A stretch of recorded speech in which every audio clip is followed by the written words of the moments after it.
Saludos amigos, mi nombre es Mar Nieves y bienvenidos a Cine Geek Live. Hoy tenemos la gran oportunidad de hablar con el director y también con el actor de la nueva película Dreamcatcher. Aquí nos encontramos con Blaine y aquí abajito está el director Jacob. How are you doing, guys? Good. How are you? Very good, very good. I'm very excited to talk about the movie. First of all, I did enjoy it. I loved it because I'm a big horror fan.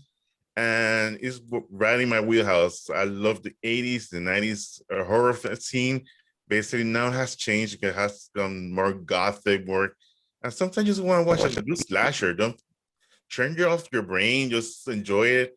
And the movie starts slow, and then once like the second act starts to finish and the third act starts on, then the body count is really high. I say, damn, it's good.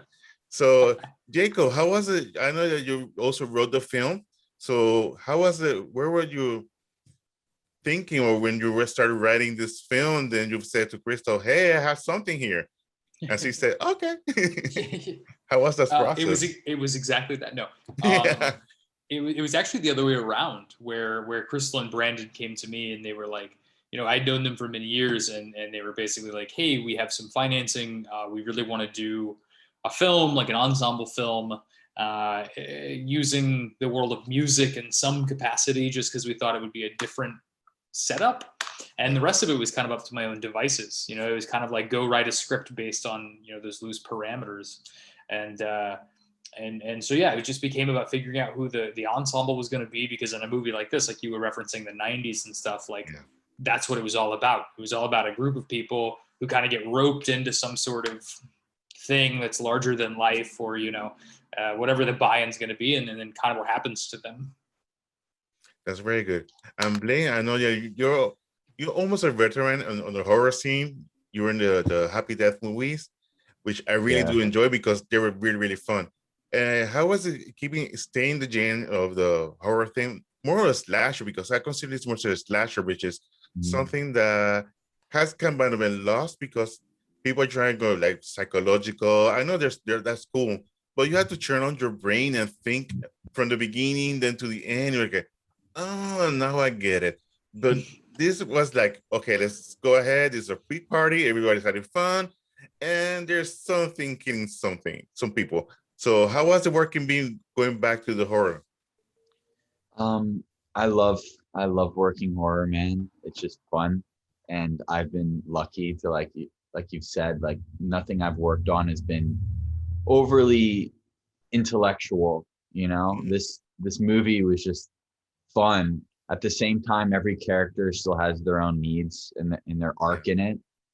Like Jacob said, it's an ensemble piece. It kind of is centralized around one character, but every character is important and has their own storyline in it. And that's the way Jacob wrote it.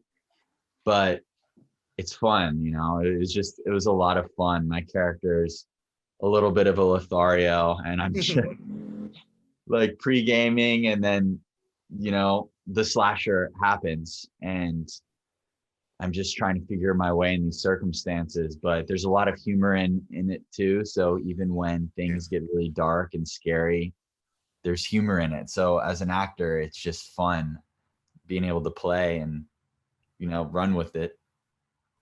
Yeah, I like the question. Well, when I don't want to spoil anything, but there's something happens that basically they say, if you guys keep it quiet, we're gonna give you some money. And it was like, okay. And you thought like everybody was gonna say, no, I don't want the money, let's get some justice. But the money sounds good. And then of course the lawyer comes and says, we can get some money out of this. So Jacob, this was weird, but I liked it because it goes ahead like touching like the nerve of people, like how deep is the rabbit hole? Let's say, if it's for money, then how much money were you talking about? Yeah. And everything from there on changed because everybody, we have to do this for justice. And then, okay, so we have to go back to your party. We're going to the party. We're going to have drinks. We got everything, and then getting paid.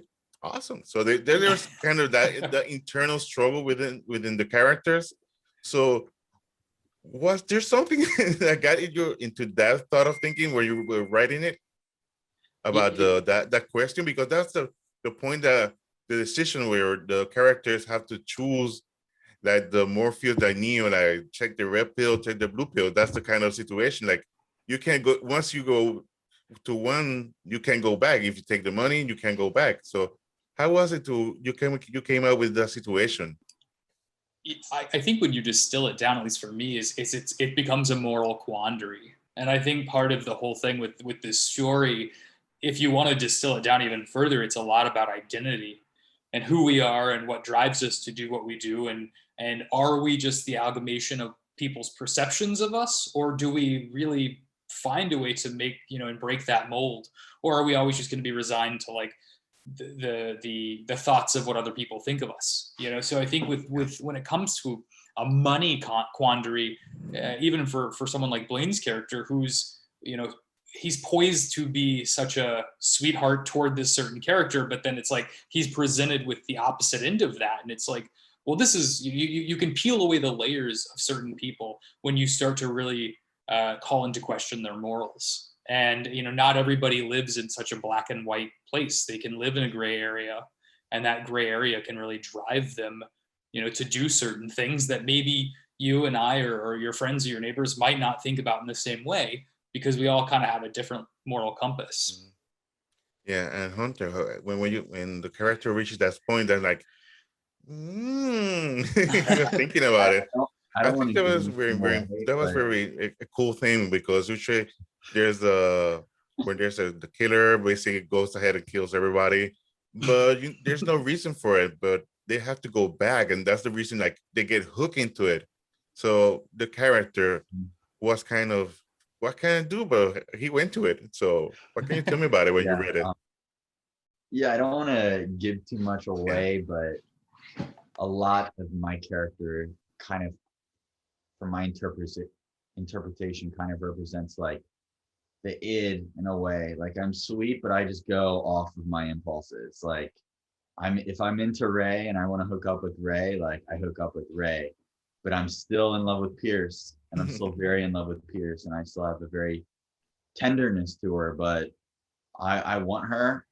And if I want the money and that opportunity presents itself, I'm going to go for the money too. Absolutely. Yeah. And also, the other thing I like, because like I said, horror has been taking is different right now. Well, current horror has gone like more psychological, looking like for ghosts, and which is cool, which I like. But this one went back to basic. Even from the beginning, there's the screen girl at the beginning of the movie, and she was messed up at the end. So Jacob, how was it working with all this gore on the floor, and how was it as a first-time director going ahead and had this vision, this character, this killer? Because we all seem like this. We recall like the Friday the 13th movies. I said, oh, in this movie was where Kevin Bacon was killed this way, or in the Johnny Depp was murdered this way on the Nightmare on Elm Street. And each one, people remember each movie because of how they died, not because the theme or what was happening in the movie. People remember, oh, Jason grabbed him by the leg, and then he struck him to the tree. I remember that the way. But so in this movie, it's the same thing, because I know there's a couple of things that were gory. And how was it working with that? Imagination was like, ding. It's it's a strange headspace to be in to write death scenes, but I also wanted to be careful. Exactly what you just said. It's a double-edged sword, because if your whole movie is just a series of really crazy death scenes that kind of like top each other, then I don't know, like to me, I just get lost in that. And like and I like watching those kinds of films, and that's super fun. But I think if you have one or two death scenes that are like really in your face, and then the rest of them are kind of just like necessity of the story, then it's not so distracting. Because I think gore and a lot of spectacle violence can become a crutch, where it's like if the narrative starts to deter, then it's like, let's throw in a crazy death scene, and then the audience is pulled back in. And I think that there is definitely a place for that. And like I said, I like watching those kinds of movies, but what we were trying to do, or what I was attempting to do with this film, was find different ways to subvert, the slasher genre whenever I could. But also not, forgetting the audience. Obviously you want to have a couple really impactful death scenes too. No, but the first one was great. That's really, really good. And Thanks. also, and Blaine, and how was it? And because I know that this movie has a lot of things from the 90s, horror movies like Scream, I Know What You Did Last Summer, which were amazing. Then things in the 2000 changed. The horror was kind of like, not ignored, but was like a specialty. Then in the 2000s, 2010s, then the horror stories coming up back. So in your point of view, how do you think horror is going now? What can actors, and you also notice that you are also a producer. So how do you see horror in the next few years going to, like, more into slasher? I mean, we kind of talked about this before the interview, but we're in a weird space in the world. And Yeah. one other thing that I think is great about that is, like, I'm trying to create my own stuff. I think there's a lot more opportunity for people who are new filmmakers to make what they want. And I think that horror is just like any genre. You try to find what strikes you. Some people love, like, I tend to like to write a little bit of psychological, like, fantasy type of things. But then also, the thing that I loved about this movie is that there's a lot of humor in the horror too. And I think that there's a really great space, right now in the industry, with Blumhouse and a lot of people who are capitalizing on, like, the humor in horror. And, like, I always, for every character I ever play, I try to bring the humor, just because I think, like, underneath, like, what the audience wants to see is they want to be moved, but they also want to laugh and, like you said, escape their lives in some kind of way. And so one thing I really loved about this specific piece is it was a slasher, but there also was a lot of humor, a lot of sexuality going on, and a lot of like, action, Yeah, remember those and as Kinemax kind of films, like, okay. But that was part of the whole thing. I remember the sleepaway camps, all these movies that had, like, sexual innuendo and everything. And this sometimes gets lost in the shuffle with that kind of movie, but this is a very good throwback to those times. And I really enjoyed that fact that was kind of a modern take of what people in my generation love as horror. And I think that Jacob did a great job bringing it back. And I really, really we can't talk about it, but I really love the ending. It was something that got me really, really good. So my question is gonna be open, so you don't have to say yes, but do you see this as going forward, like a sequel, like a prequel, something like that, to know a little bit more of the dreams, how everything started? Because we already, well, I don't want to spoil it. So we know something that happened, that Tyler did, yada yada yada. So, but then, okay, let's leave it like that way. So what's going on? To answer your question, I think that the beauty of these kinds of films is the world building that you establish to allow yourself to do a sequel organically. If the whole movie exists just to set up a sequel or to set up a prequel, then maybe we've done something wrong. But to me, the exciting part is building a world that has enough density to it that people like you want to ask about a sequel. The idea that being able to revisit these characters or this world and is definitely something I'm keen on, which is why the movie goes the direction it goes.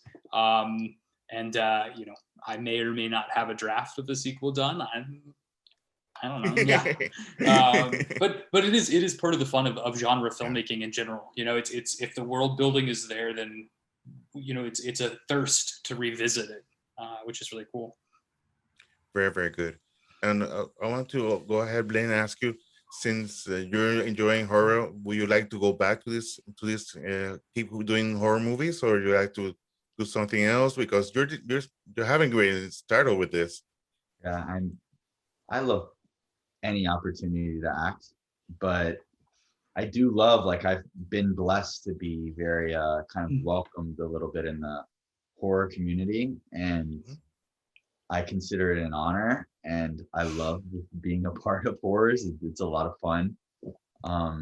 So I would love any chance to go back. Very good. I also have this guy in the background. So if you can, Oh yeah, yeah, there it there is. he's creeping over your Yeah, shoulder. stalking me. Yeah, that's pretty cool. So I wanted to ask you because I think let's say like Jason has the hockey mask, also like Freddy Krueger the glove, and they have like their trademarks. And I think the mask is really amazing. It's really because it's kind of like the DJ is the one they're using in like in Ibiza, but it has something like creepier to it, like because marshmallow you see is funny. It's a Yeah. hello is a marshmallow, and but this one's kind of cool, but it's creepy at the same time. So how was it creating this mask? Let me go ahead and move around. Don't worry, Well, I'll put a picture later so people can watch it. it's exactly what you just said. I think the thing about with the design element was you couldn't make it too scary because you have to believe that if this guy is playing a concert that the audience members aren't terrified, so it had to have a sense of modern design elements that felt cool and creepy in the right lighting, but at first glance you're not like, oh God, that guy's gonna, slash my throat.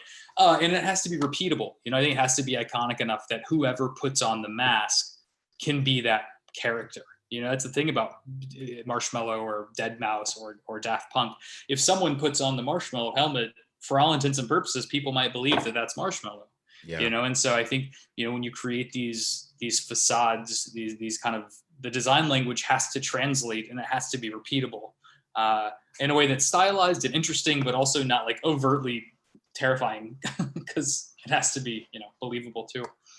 Yeah, I also did enjoy how Travis and Dylan work in the movie because usually you needed like a somebody big. And I remember the first scene where he's sitting down, a person comes, a PA comes into those to him and says, "Hey, you have to go now." And then the guy standing up, then he stands up next to him, like, okay, It's so tall. Yeah, he was tall. I was like, okay, I think I know where this is going. So how was it working with him? Well, Travis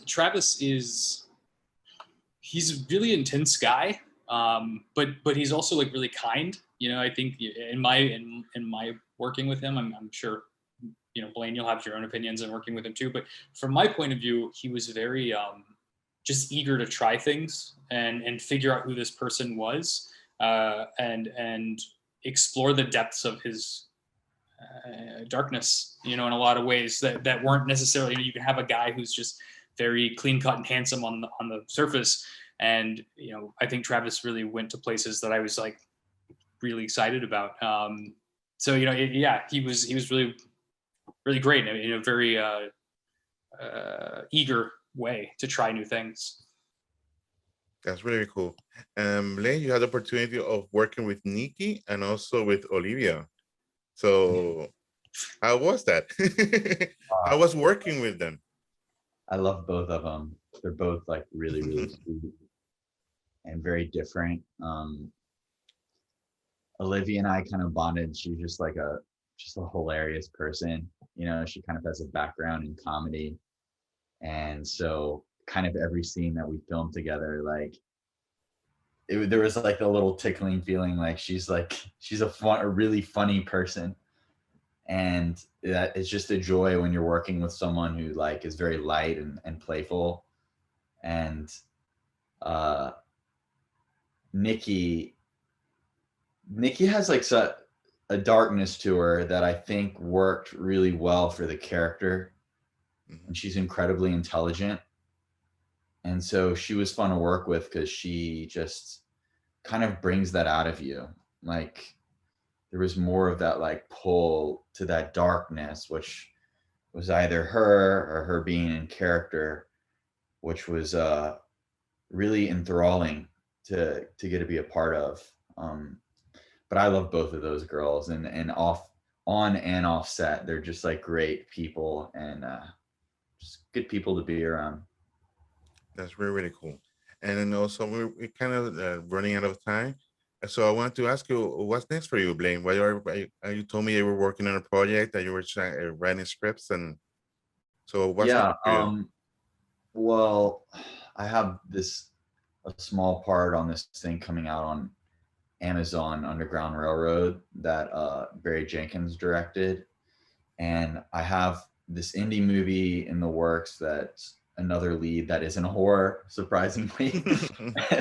That's more of a mystery thriller, and I don't want to give too much away because I don't want to jinx it because it's still like in the works. But I've got that, and then I've just started trying to develop my own stuff, and I have two. I'm trying to start with short films just to like put less pressure on myself, Yeah. and one is kind of a horror. So I went back to the horror with one of mine, and then the other is kind of like a little bit of a horror in itself too. It's like a more of a psychological cult thriller. But yeah, like you said, like I said, just a great time for people to start making things. There's so many platforms, so just like write your own stuff. That's kind of where my mind is right now. That's perfect. Yeah, because like we were talking before, I think the pandemic has been a good pause for everybody. Well, if you have, especially if you lost somebody, but if you're in your house, we're doing everything that you should be. I think it was a great process for a creative process for many people. Myself, I've been trying to do more stuff. Blaine has been what like he told me. I think it's been good for everybody. I think that people have been creative minds, or people who didn't have the time got time to sit, write, or think, what can I do? What can I do creative? I think that's great. It's not easy being creative. I work on the side like a graphic designer, and people, oh, I want you to do a logo, and then I say, well, it takes time. Well, I can go to Canva and do it. Yes, you can do it, but it's not the same. So it takes time, and people are starting to notice that being creative is not easy. And I want to ask you, Jacob, what's next for you? Because you're very creative. This has been a good hit. So what's next for you? I'm in the same camp as Blaine. I don't want to jinx anything, but and I don't want to violate any NDAs either. But there's a couple things that I'm pretty excited about that might be going in the fall. And I also spent a lot of time just writing. You know, last year was a great time to just focus on getting as many irons into the fire as possible. And you know, for the longest time, we were really, you know, our release date on this movie kept pushing because of the pandemic, and so you know, to be at this point where we can finally celebrate its release, I'm trying to, you know, live in that moment for right now. And then you know, I've got all the fun just finding ways to stay inspired, you know, like whether that's writing, whether that's creating, whether that's, you know, however form that takes, you know, just try to find a way to stay inspired so you don't burn yourself out. Yeah, that's very, very important. Well, guys, thanks a lot for this opportunity. I really, really love the movie. Everybody, the movie is going to be available on VOD on Friday the 5th, on March 5th. It will be available. And thank you, guys. I know people are going to love it. It's going to be great. So thank you. I'll see you next time. I hope you guys Thanks. come to Puerto Rico and enjoy some partying here. I would love that. Thanks so much for your time, Mark. All right. Thanks, guys, so much. And have a good one. You too. Bye. Bye.